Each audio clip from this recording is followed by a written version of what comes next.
வணக்கம் வாசகர்களே!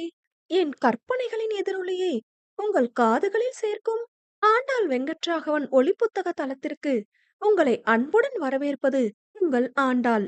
இன்னைக்கு நாம கேட்க போற கதை என் வாழ்வோவிய தூரிகை அவன். கதையின் குரலாய் நான் ஆர்ஜே காமாட்சி. இந்த கதை பிடிச்சிருந்தா லைக் பண்ணுங்க, ஷேர் பண்ணுங்க. கதைய பத்தின கருத்துக்களை மறக்காம கமெண்ட்ல சொல்லிட்டு போங்க. இப்பதான் புதுசா சேனலுக்கு வரீங்கன்னா சேனலை சப்ஸ்கிரைப் பண்ணிட்டு பக்கத்துல இருக்க பெல் ஐகான தட்டி விடுங்க. அப்பதான் நாங்க போடுற கதைகளோட நோட்டிபிகேஷன் உங்களுக்கு உடனுக்குடனே கிடைக்கும். வாங்க கதை கேட்டு ரசிக்கலாம். ஓவியம் 28. அப்ப நான் உன் பக்கத்திலே இல்லடா. எனக்கு ஒரு ஃபோன் வந்ததுன்னு எழுந்து போனேன். பேசிட்டு இருக்கும்போதே மீனா சித்தி உன்கிட்ட வந்தத பார்த்தேன். அவங்க கொஞ்சம் ஏடாகூடமான ஆள் வேற. அதனாலேயே ஃபோனை கட் பண்ணிட்டு உன்கிட்ட வரலாம்னு தான் இருந்தேன். அவங்க ஏதோ பேசவும் உன் முகம் லேசா மாறுச்சு. அத வச்சே அவங்க ஏதோ உன்ன கஷ்டப்படுத்துற போல தான் பேசுறாங்கன்னு புரிஞ்சுது. நான் பக்கத்துல வந்திருந்தா அவங்க பேச்ச நிறுத்தியிருப்பாங்க தான். ஆனா நான் அப்படி செஞ்சா, நீ தனியா இருக்கிற இன்னொரு நேரம் பேசுவாங்க. அதான் அவங்க என்ன பேசுறாங்கன்னு பாப்போம்னு பார்த்தேன். கூட்டத்துல அவங்க பேசுன எதுவும் கேட்காதனால, என்கிட்ட இருந்த உன்னோட ஃபோனுக்கு என்னோடதுலருந்து கால் போட்டு, அந்த வழியா போன குட்டி பையன்கிட்ட கொடுத்து, உன் பக்கத்துல வச்சுட்டு போக சொன்னேன். அப்பதான் வித்யா அத்த பேசுனத அவங்க சொன்னாங்க. அவங்க பேச பேச கோவமா வந்துச்சு. இதுக்கு மேல முடியாதுன்னு ஃபோன ஆஃப் பண்ணிட்டு நான் வரவும், அவங்க உன்கிட்ட பேச்ச முடிச்சுட்டு போயிட்டாங்க. அப்பதான் நான் மறுபடியும் உன் பக்கத்துல வந்து உட்கார்ந்தேன். நிஜமாவே நான் எழுந்து போனதையும், திரும்ப வந்து உட்கார்ந்ததையும் நீ கவனிக்கலன்னு எனக்கு தெரியாது. அம்மாவையும் ரூபியையும் கூப்பிட உள்ள போனப்ப, அவங்க கிட்ட போய் பேசினேன். என்று அவன் நீளமாக பேச, அவள் விழிகள் மேலும் விரிந்தது. அன்று அன்னையை அழைக்க சென்றவன் மீனாவை பார்த்து சற்றே கண்டிப்பான முகத்துடன் அவரிடம் வந்து, சித்தி, உங்ககிட்ட கொஞ்சம் பேசணும் என்றான். அட, அவன் பொண்டாட்டி சொல்லிட்டா போலவே. ஆனா அவன் வந்து உட்கார்ந்த பிறகும் அவ இவன் பக்கம் திரும்பவே இல்லையே என்று எண்ணியவர், சொல்லு ருத்ரா என்றார். சற்றே ஓரமாக அழைத்து சென்றவன், நீங்க அஞ்சு கிட்ட பேசினத கேட்டுட்டு தான் இருந்தேன் என்று விட்டு அவரது அதிர்ந்த முகத்தை பார்த்துவிட்டு தொடர்ந்தான். உலகத்திலே நடக்காத ஒண்ணும் என் பொண்டாட்டிக்கு நடக்கல. ஏற்கனவே குழந்தை இழந்து நொந்து இருந்தவள இப்பதான் தேத்தி கொண்டு வந்திருக்கேன். உங்களால ஆறுதல் சொல்ல முடியலனாலும் பரவாயில்ல. அவ மனச நோகடிக்காம இருங்க என்று அவன் கூற, இது என்னப்பா? நான் ஒண்ணும் உன் பொண்டாட்டிய குத்தம் சொல்லலையே. பார்த்து சூதானமா இருந்துக்கோன்னு தானே சொன்னேன். நீயே சொல்லு. நாள பின்ன ஏதாவதுனா அவள தானே பேசுவாங்க என்றார். அவரை கோபத்தோடு அவன் பார்த்த அந்த பார்வையே இதுவரை அவர் கண்டிடாத ஒரு ருத்ரனை அறிமுகம் செய்தது. உங்க அறிவுரை எதுவுமே வேணாம் சித்தி. முன்ன இருந்த ருத்ரன் ஒண்ணுமே இல்லாதவன். அவனுக்கு பேச அப்ப தைரியமும் இல்ல, தகுதியும் இல்ல. ஆனா இப்போ உள்ள ருத்ரன் அப்படி இல்ல. இன்னும் ஒரு முறை இப்படி ஏதாவது அவகிட்ட பேசிட்டு இருக்காதீங்க. அப்பவே வந்து பேசியிருப்பேன். தேவையில்லாம பிரச்சனை வேணாம்னு தான் தனியா வந்து சொல்றேன் என்று விட்டு சென்றான். அடுத்து ஆடவன் நேரே சென்றது வித்யாவிடம்தான்.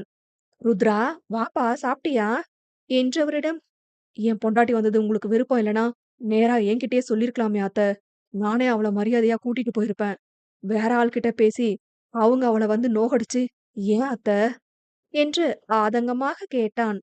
மீனாவிடம் கோபமாக பேச முடிந்தவனுக்கு வித்யாவிடம் அப்படி பேச முடியவில்லை. காரணம் அவரது ஆதங்கம். ஒரு தாய்க்கே உரியதான ஆதங்கம். நான் உங்கள குத்தம் சொல்ல மாட்டேன் அத்த. ஒரு பொண்ணோட அம்மாவா விஜய யாரும் எதுவும் சொல்லிடுவாங்களோன்னு நீங்க பயந்தது நான் எதுவும் தப்பா நினைக்கல. ஆனா உங்க ஆதங்கத்த வெளிய வேற யார்கிட்டயும் சொல்லி என் மனைவியோட மனச ஏன் நோகடிக்கணும்?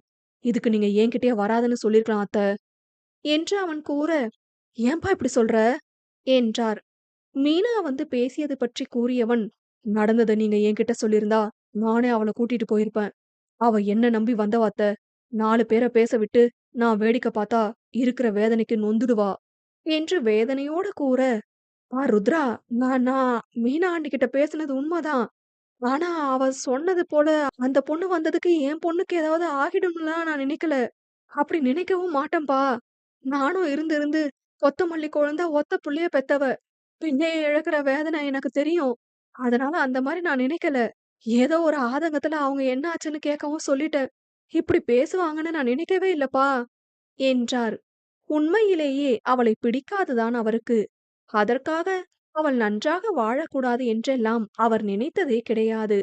அதையே அவரும் கூற, புரியுது அத்த. இனிமே எதுனாலும் என்கிட்டயே சொல்லிடுங்க. அவகிட்ட கூட சொல்ல வேணாம். என்கிட்ட சொல்லுங்க என்றவன், நாங்க கிளம்புறோம் அத்த. அம்மாவும் ரூபியும் இருப்பாங்க என்றான். வேதனையோடு அவனைப் பார்த்தவர், "சாப்பிட்டியாப்பா?"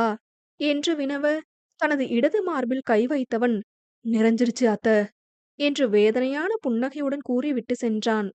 அனைத்தையும் ருத்ரன் கூறி முடிக்க, அஞ்சிலை அதிர்ச்சியின் உச்சத்திற்கே சென்றாள். சொந்த குடும்பத்திலேயே தனக்காக அவன் சென்று பேசியிருக்கிறான். இதனால் உறவுகளுக்குள் மனஸ்தாபம் வந்துவிட்டால் என்று கூட யோசிக்கவில்லையே அவன். ஆனால் தான் இது யாவும் தெரியாமல் மேலும் அவனை வருத்தி மௌனப் போர் நடத்தி பிறந்த வீடு வந்து என அவனை இப்படி பாடாய்படுத்தி விட்டோமே.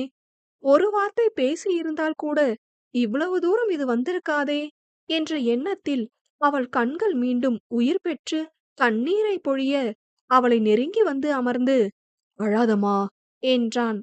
அதில் தன் கரங்களில் முகத்தை புதைத்துக் கொண்டவள், "நான் நான்" என்று தடுமாற, "நான் உன்னை நல்லா பாத்துக்கிற கணவன்றதையும் தாண்டி கோபதாபங்கள் அடங்கிய ஒரு சாதாரண மனுஷன்டா.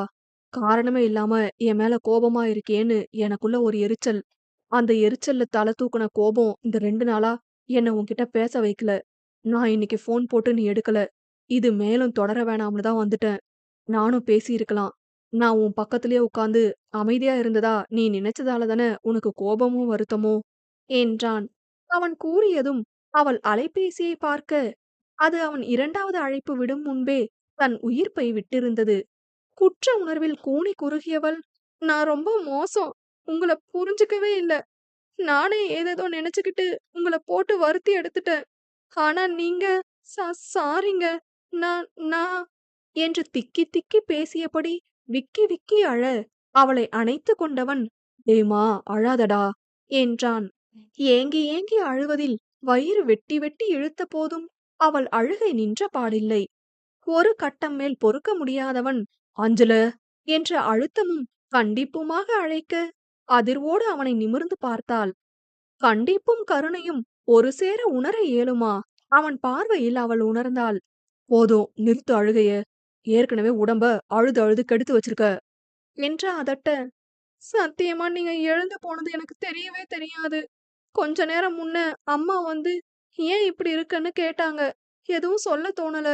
பேசி முடியாத பிரச்சனை இல்லன்னு அவங்க சொன்ன பிறகுதான் எனக்குமே தோணுச்சு. அழுகையா வந்துருச்சு. உங்க ஃபோன் கூட கவனிக்கல. அப்படியே தூங்கிட்டேன். நான் நிஜமாவே எதையுமே யோசிக்கவே இல்லங்க. நீங்க வர முடியாதுன்னா விடுன்னு தானே சொன்னீங்க. நான் தான் வரேன்னு சொன்னது. இப்ப யார் என்ன சொன்னாலும் கடந்து போற பக்குவத்தோட தான் நான் வந்திருக்கணும். ஆனா நீங்க முடியலன்னா விடுன்னு சொல்லவும், எனக்கு வரலன்னு சொல்ல தயக்கமா இருந்தது. தப்பெல்லாம் என் மேல வச்சுக்கிட்டு, அவங்க பேச்சுல எழுந்த கோபத்திலயும், வருத்தத்திலயும் கொஞ்சம் கூட சிந்திக்காம விட்டுட்டேன்" என்றாள். "ம் நிஜம்தான். கோபமும், வருத்தமும் உன்னை செயலிழக்க வச்சிடுச்சு. தப்பு செய்யறது கூட நாம அத திருத்திக்க தான்டா. இப்ப நமக்குள்ள நடந்த இந்த ஊடல், நம்மள பத்தின புதிய புரிதல்களையும், தவறுகளையும் நமக்கு காட்டிக் கொடுத்ததா நெனச்சுப்போம். தப்பு பண்றது மனுஷ இயல்புடா. சத்தியமா சொல்றேன். இப்போ இப்படி பேசுறேனா, நேத்து உன் மேல கோவத்துல தான் இருந்தேன். கொஞ்சம் அத விட்டு வெளிய வந்து சிந்திச்சப்போ, சரி நீயும் ஏதோ கஷ்டத்துல இப்படி நடந்துக்கிட்டன்னு விட்டுட்டேன். ஒருத்தர் கோபமா இருந்தா, இன்னொருத்தர் விட்டு தர்றது தான்டா வாழ்க்கை. 2 பேரும் கோபத்த இழுத்து பிடிச்சா, சின்ன சின்ன விஷயம் கூட பூதாகாரமா தான் தெரியும்" என்றபடி அவள் ஈர கண்களை துடைத்து விட்டான். அவன் கரத்தை தடுத்து பிடித்தவள் அவன் சட்டையில் தன் முகத்தை முட்டி அழுந்த துடைத்து கொள்ள, லேசான சிரிப்போடு அவள் முகம் நிமிர்த்தினான். அவன் கண்களை ஆழ்ந்து பார்த்தவள், "சாரி" என்க என்று கோபம் கொள்ள வந்தவன் இதழை வன்மையோடு கலந்த மென்மையாக பூட்டினாள். 4 நாள் ஊடலுக்கு பிறகான அந்த இதழணைப்பு இருவருக்குமே தேவையானதாகவே இருந்தது.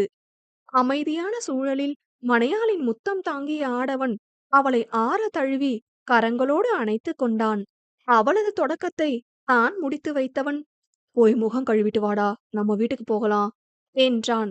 பேச்சுக்கு மறுபேச்சின்றி சென்று முகம் கழுவி வந்தவள் முகத்தை அழுந்த துடைத்து கொள்ள, "பாரு முகம் எப்படி வீங்கியிருக்குன்னு. கீழே போனா உங்க அப்பா என்னமோ நான் உன்னை அடிச்சு கொடுமைப்படுத்திட்டேன்னு நினைக்க போறாங்க" என்றான். சன்னமான சிரிப்புடன், "நான் சண்டை போட்டு தான் வந்தேன்னு யாருக்கும் தெரியாது. உடம்பு முடியலன்னு வந்ததா தான் சொன்னேன். அம்மா டவுட் பட்டு வந்து கேட்டாங்க. நான் ஏதும் பிரச்சனை இல்லன்னு தான் சொன்னேன். ஆனா அவங்க கண்டுபிடிச்சுட்டாங்க போல. அதுவும் தப்பு என் மேல தான் இருக்குன்னு சரியா புரிஞ்சு வச்சிருந்து ஒரே வார்த்தையில அட்வைஸ் பண்ணிட்டு போயிட்டாங்க" என்று நடந்தவற்றை கூறினாள். அதில் சிரித்துக் கொண்டவன், பாவம் என் மச்சான். அவன் அக்காவுக்கு என்னவோன்னு பயந்துட்டான்.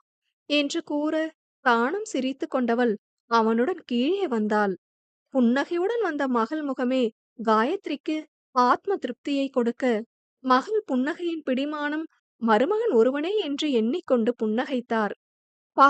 மாமா, இந்த 3 நாள்ல எங்க அக்கா மூஞ்சில இன்னிக்கு தான் சிரிப்பையே பாக்குறேன்" என்று அர்ஜுன் கூற, "நான் வந்துட்டல அதான்" என்று காலரை தூக்கிவிட்டபடி ருத்ரன் கூறினான். அதில் நாணம் கொண்டு அவன் தோளடித்தவள், "சும்மா இருங்க" என இதழசைக்க, "இருக்கட்டும் இருக்கட்டும்" என்று அர்ஜுன் கேலி செய்தான். சில நிமிடங்களில் இரவு உணவை முடித்துக்கொண்ட இருவரும் புறப்பட, அவளிடம் பேசி தீர்க்க அவனுக்கு ஏகத்துக்கும் செய்திகள் இருந்தபோதும் தற்போதைய அவளது உடல் நலன் கருதி அமைதியாகினான். புன்னகையுடன் உள்ளே வந்த மருமகளை பார்த்த மகா, "அஞ்சுமா, இப்ப எப்படிடா இருக்க? நேத்தே வருவன்னு நினைச்சேன்" என்று கூற, "நல்லா இருக்கான் அத்த, இப்ப பரவால்ல" என்று உடல்நலம் முன்பை விட மோசமாக தான் போன போதும் பெயருக்கு கூறிக்கொண்டாள். விஜயின் மூலம் விடயம் அறிந்து கொண்ட ரூபி, அன்னை உள்ளே சென்றதும் அண்ணியின் கரங்களை பற்றிக் கொண்டு, "இப்போ ஓகேவா அண்ணி" என்று வருத்தமாக வினவினாள். அவளை குழப்பம் கலந்த பார்வையோடு பார்த்த அஞ்சு, அவள் கண்களில் கெஞ்சல் கலந்த சோகம் இருப்பதை உணர, சன்னமான சிரிப்போடு, "ஓகேடா" என்றாள். அண்ணியை அணைத்துக் கொண்டவள், "நாங்க இருக்கோம் அண்ணி, டோன்ட் வரி" என முணுமுணுக்க, ஏனோ அஞ்சுவுக்கு அது அத்தனை ஆறுதலாக இருந்தது. புன்னகையுடன் தட்டிக் கொடுத்தவள், "ஓகேடா" என்க, இவர்களை மென்மையான புன்னகையுடன் பார்த்தான்